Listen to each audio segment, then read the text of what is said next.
بسم الله الرحمن الرحيم. سأل سائل بعذاب واقع للكافرين ليس له دافع من الله ذي المعارج تعرج الملائكة والروح إليه في يوم كان مقداره 50,000 سنة فاصبر صبرا جميلا إنهم يرونه بعيدا ونراه قريبا يوم تكون السماء كالمهل وتكون الجبال كالعهن ولا يسأل حميم حميما يبصرونهم يود المجرم لو يفتدي من عذاب يومئذ ببنيه وصاحبته وأخيه وفصيلته التي تؤويه ومن في الأرض جميعا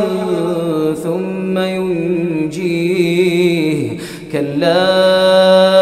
إنها لظى نزاعة للشوى تدعو من أدبر وتولى وجمع فأوعى إن الإنسان خلق هلوعا إذا مسه الشر جزوعا وإذا مسه الخير منوعا إلا المصلين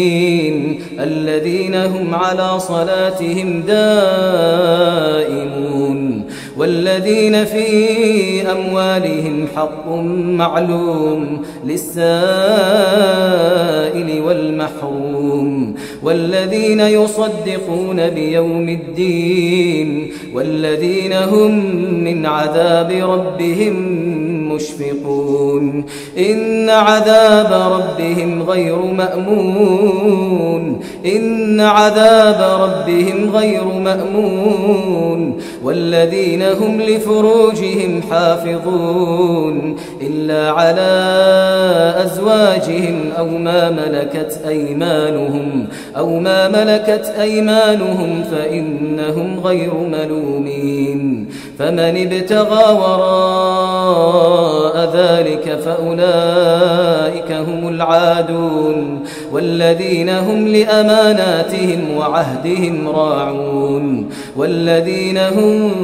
بشهاداتهم قائمون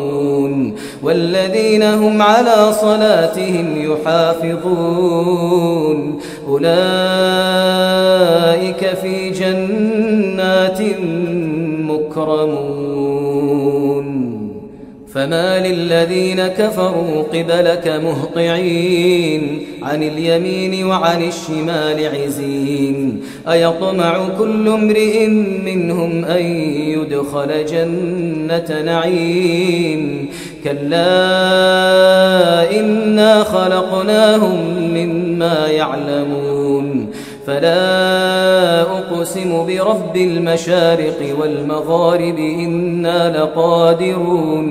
إنا لقادرون على أن نبدل خيرا منهم وما نحن بمسبوقين فذرهم يخوضوا ويلعبوا حتى يلاقوا يومهم الذي يوعدون يوم يخرجون من الأجداث سراعا كأنهم إلى نصب يوفضون خاشعة أبصارهم ترهقهم ذلة ذلك اليوم الذي كانوا يوعدون.